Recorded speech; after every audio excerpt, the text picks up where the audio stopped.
Good evening, everybody. This is Sir Jude, and here is our final video lecture for our final lesson in chemistry for grade 10, which is endothermic and exothermic reactions.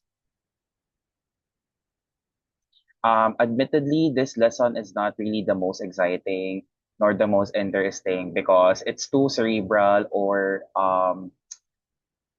what do you call this, somewhat boring, but at the same time, it is a consequence of one of the factors affecting the reaction rate. So let's get going. Okay. Ayan. So we have two sample reactions, and in the first reaction we have water gas reaction wherein uh solid 1 mole of solid carbon reacts with 1 mole of gaseous water or water vapor, forming reversibly forming 1 mole of gaseous carbon monoxide CO and 1 mole of gaseous hydrogen H2 with the help of the nickel catalyst. So here, instead of just we're gone are the days wherein I have to ask about a type of reaction or where it is balanced or not. So here our focus is what type of reaction pertaining to heat does this reaction possess. Okay, so that's why we have our graph here on the left side, and on the left side on the y-axis you have energy in kilojoules per mole, and on the right side you have the reaction progress.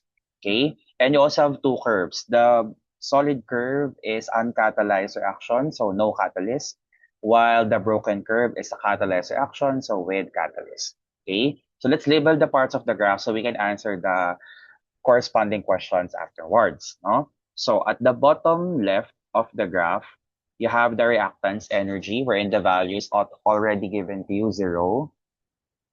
And on the end of the graph, you have the product's energy, wherein it is already given that is 130. Tapos on the uncatalyzed peak, we have the activation energy for uncatalyzed reaction, which is 250 kilojoules per mole. And for the catalyzed peak, that refers to activation energy for the catalyzed action, which is 150 kilojoules per mole. So let's answer the following questions. Number one, how much is the energy of carbon and H2O? So carbon and H2O in the reaction are the reactants. Therefore, their combined and potential energy is 0 kilojoules per mole. While the potential energy for carbon monoxide CO and hydrogen H2 is already given as 130 kilojoules per mole. Now, as you can see, the energy of the products is greater than the energy of the reactants. So therefore, we will be using the this symbol. Energy of the products is greater than the energy of the reactants. Number two, let's solve the difference between the energy of the products and the energy of the reactants. So the energy of the products is 130 kilojoules per mole, while the energy of the reactants is 0 kilojoules per mole, giving us 130 kilojoules per mole. And given that value, we can assume that the difference in the energy of the products and the reactants is positive.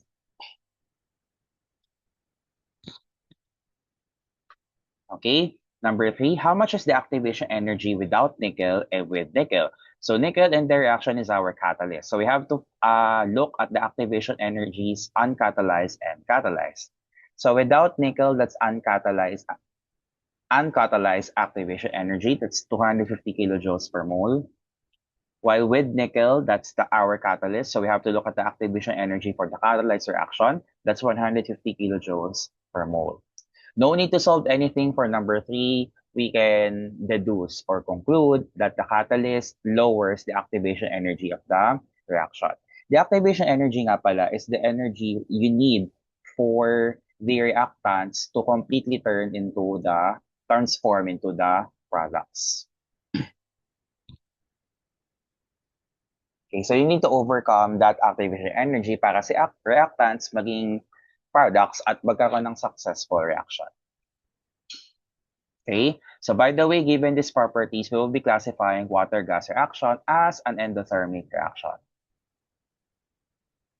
Okay, so how do we determine if the reaction is endothermic? So based on the graph, we have the energy of the products greater than the energy of the reactants. And let's answer numbers 4 and 5 first. So did the reaction absorb or release heat? So when we say endothermic reaction from the words endo and thermic, endo means enter and thermic means heat. So you enter heat, therefore you absorb heat. And number 5, how will you rewrite the chemical equation factoring its heat? So we have to write the word heat whether on the left side or on the right side, no? We will not be using the triangle here anymore. So therefore, you have to write the words or the symbol plus and the word heat at the reactant side, signifying that the reactants must absorb the energy. That's why the energy of the products is significantly higher compared to that of the reactants. Okay, so let's proceed to our second reaction, which is formation of water, wherein you have 2 moles of gaseous hydrogen plus 1 mole of gaseous oxygen forming 2 moles of water vapor or gaseous water with the help of a platinum catalyst. Let me just charge my laptop for a while.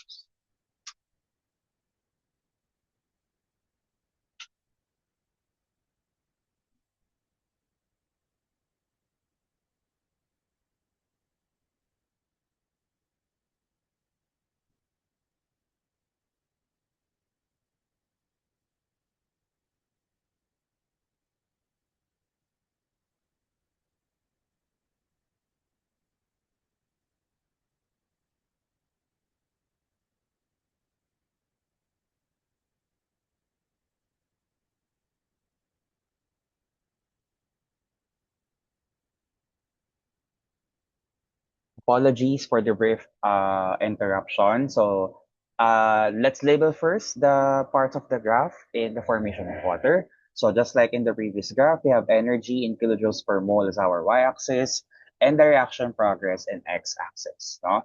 So we start our graph with the reactants energy, which is once again 0. And we end our graph with the products energy. This time, it's negative 140. Tapos you have our activation energies for uncatalyzed, the one with solid blue curve, that's 220 kilojoules per mole. And for the catalyzed, broken blue curve, we have its activation energy is 80 kilojoules per mole. Okay, so let's answer the following questions. How much is the energy of H2 and O2? H2 and O2 are our reactants, so therefore their energy is 0 kilojoules per mole. While for H2O, which is our product, its energy is negative 140 kilojoules per mole. And as you can see, this one is the opposite of the first reaction, wherein the energy of the products is less than the energy of the reactants. Okay, number 2. Let's solve for the difference between the energy of the products and the energy of the reactants. For the energy of the products, you have negative 140 kilojoules per mole minus the energy of the reactants, which is 0 kilojoules per mole, giving you the answer, negative 140 kilojoules per mole.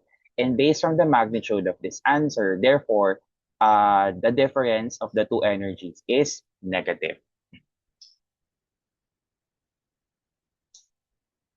Okay, so this time, let's move on to the activation energy. Without platinum, that's uncatalyzed, and the activation energy is 220 kilojoules per mole.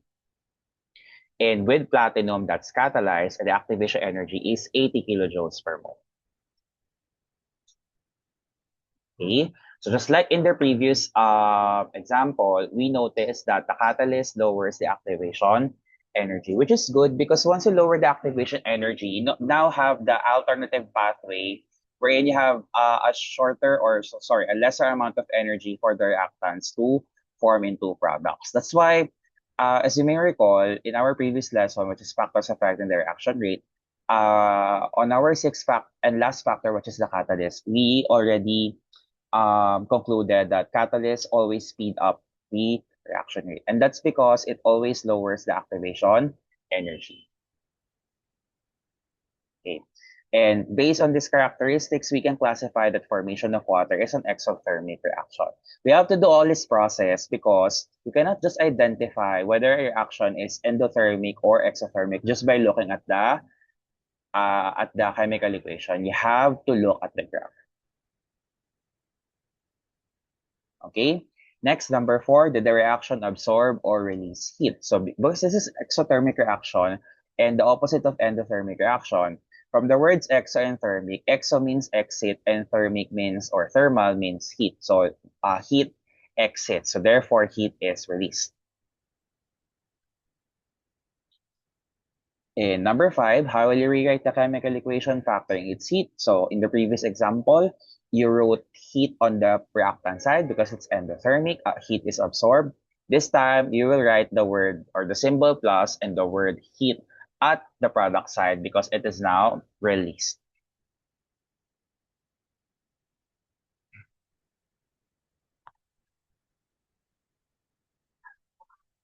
Okay, and that's it. These are the properties of endothermic and exothermic reaction. Let's answer some follow-up questions. No? All right. Number one, based on the graph on the left, a student says the products contain more stored chemical energy than the reactants, which diagram matches the student's statement. So you have to look at the diagram wherein the energy of the products is greater than the energy of the reactants. And the correct answer here is letter A, because the energy of the products is elevated compared to the energy of the reactants. Okay? Number two, a scientist performs the same reaction twice, once without a catalyst and once with a catalyst. So uncatalyzed reaction is symbolized with a solid red curve, while catalyzed reaction is characterized by a broken blue curve. How will you describe the potential energies of the reactants and the products? As you can see, the energy of the products here is less than the energy of the reactants. Therefore, the correct answer for number two is none other than letter A. Okay. Number three, two commercial packs use different chemical reactions. Sorry, which statement is true? So for the hot pack, you can see that the energy of the reactants is greater than the energy of the products, meaning hot pack exhibits exothermic reaction. While for the instant cold pack, you can see that the energy of the products is greater than the energy of the reactants, meaning reaction Y is endothermic. So if X is exothermic, therefore it releases heat or it released heat, while if Y is endothermic, therefore it absorbed heat. Therefore, the answer for number three is letter D. Okay? Number four, scientists compared two different reactions, each using a catalyst. How would you describe that each type of reaction thermodynamically? So, to cut it short, both of these reactions are already mentioned in number three. And we already declared that X is exothermic because the energy of the reactant is greater than the energy of the products. While reaction Y is endothermic because the energy of the product is now greater than compared to the energy of the reactants. So therefore, the answer for number four is once again letter D. X is exothermic while Y is endothermic. Okay. Number five, two reactions are shown above. The red curves display the lack of a catalyst, while the blue curves illustrate the presence of catalyst. How do catalysts affect the activation energy and the reaction rate? They, as you can see, when you're comparing the activation energy for the solid red curve and the activation energy for the broken blue curve, you notice that the activation energy for the broken blue curve is always lower than that of the activation energy for the solid red curve. Therefore, the presence of a catalyst decreases the activation energy in order to speed up the reaction rate. You remember, presence of a catalyst always increases the reaction rate. Therefore, the answer for number five is letter. Okay? And that's all for this lesson. That's all for chemistry. I hope you enjoyed uh, our our 7 week long foray into changes in matter, uh, evidence of chemical change, acids and bases, chemical equations, types and balancing, factors affecting the chemical reaction, and now endothermic and exothermic. We didn't go out with a bang as I expected because this lesson was probably the most serious and more let's say more straightforward without any fun compared to the previous lesson. So we will be having our activity tomorrow. I apologize if this recording was done very late at night because I was busy this afternoon. So if you find time, therefore just tawag dito, just review all the parts that you still remember from our discussion this morning. But in the meantime, this is Sir Jude. Good night and goodbye.